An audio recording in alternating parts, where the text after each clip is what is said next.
अस्सलाम वालेकुम नाजरीन, मैं सैफ अली हूँ और आप मेरा यूट्यूब फेसबुक चैनल देख रहे हैं। नाजरीन, हर बार एक मुहिब्बे वतन के साथ ही हादसा क्यों पेश आता है? कभी किसी गद्दारे वतन के साथ हादसा क्यों पेश नहीं आता?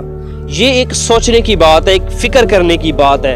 इब्राहिम रईसी जो कि ईरान के मौजूदा सदर थे, उनके साथ एक हादसा पेश आया है या उनके साथ हमला किया गया है, उनकी जहाज़ के ऊपर अटैक किया गया है। क्या खबर है, इसके पीछे क्या हकीकत है, वो आपके सामने रखते हैं। क्योंकि जब यूएनओ के अंदर, अमेरिका के अंदर जाकर खड़े होकर अक़वाम मुत्तहिदा में उन्होंने कुरान पाक को लहरा कर जुमले कहे थे कि कुरान पाक क़यामत तक रहेगा, तो उन्होंने जो वहाँ पर तकरीर की थी, उसके बाद उसको निशाने पर रख लिया गया था।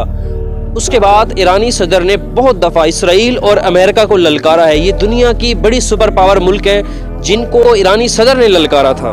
नाजरीन, आप लोग देख चुके हैं कि ये एक तारीख का हिस्सा है। जब भी कोई हादसा पेश आया, एक मुहिब्बे वतन के साथ पेश आया है। तारीख में कभी गद्दारे वतन के साथ ऐसा हादसा पेश क्यों नहीं आया?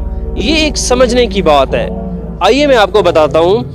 आप लोगों को पता है कि कुछ अरसा पहले अगर आप देखें, पाकिस्तान के अंदर जनरल सरफराज जो कि एक मुहिब्बे वतन पाकिस्तानी एक जर्नैल थे, जिसके साथ ये हादसा पेश आया था। उसके बाद आज इब्राहिम रईसी साहब जो कि ईरानी सदर हैं, ये बड़े दुख की बात है। ये आलम इस्लाम के लिए दुख की बात है। एक आलम इस्लाम की एक अच्छी शख्सियत, एक बड़ी शख्सियत जो कि मुसलमानों का दिफा कर रहे थे दुनिया के अंदर, उनके साथ ये हादसा पेश आया है। तो नाजरीन, ये एक बहुत ही दुख की बात है।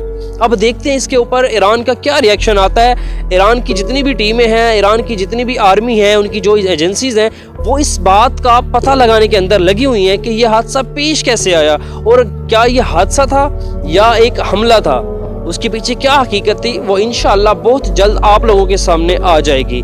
लेकिन जहाँ तक मुझे लग रहा है, जहाँ तक मैंने एनालिसिस किया है, तो इसके पीछे ज़रूर किसी बड़ी ताकत का हाथ है। ये कोई हादसा नहीं है। हादसा 3 हेलीकॉप्टर थे, 2 के साथ पेश नहीं आया। सिर्फ इब्राहिम रईसी और उनके साथ जो उनके वज़ीर ख़ारजा थे, उनके जो गवर्नर थे, उनके साथ ये हादसा पेश क्यों आया? 3 हेलीकॉप्टर्स में से 2 बिल्कुल ठीक थे। सिर्फ उसी हेलीकॉप्टर को निशाना बनाया गया जिसके अंदर ईरानी सदर मौजूद थे। तो नाजरीन, अब देखते हैं कि इसके बाद क्या रिपोर्ट्स आती हैं, इसके पीछे क्या राज है, इसके पीछे क्या चीज़ें हैं। वो इंशाअल्लाह जो भी हकीकत होगी हम लोग आपको इस चैनल्स के थ्रू दिखा देंगे। बहरहाल ये कोई अच्छी खबर नहीं है।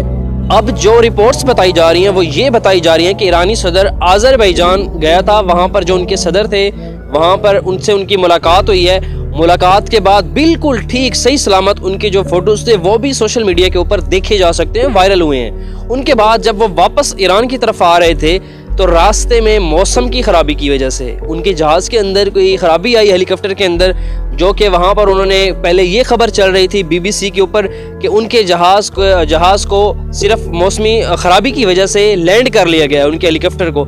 उसके कुछ देर बाद फिर ये सोशल मीडिया पर यह खबर वायरल हुई है कि रेस्क्यू की टीमें उन्हें ढूंढ रही हैं। फिर तकरीबन 4 से 5 घंटे बाद ये खबर बताई गई है कि उनका हेलीकॉप्टर क्रैश कर गया है और वो शहीद हो चुके हैं। तो नाजरीन, क्या इसके पीछे हकीकत है, अल्लाह बेहतर जानता है। और इंशाअल्लाह जो रिपोर्ट्स होंगी, जो फैक्ट्स होंगे, वो हम आपको इस चैनल्स के थ्रू दिखा देंगे। अब तक के लिए इतना ही। मुझे इजाज़त दीजिए। अल्लाह हाफ़िज़।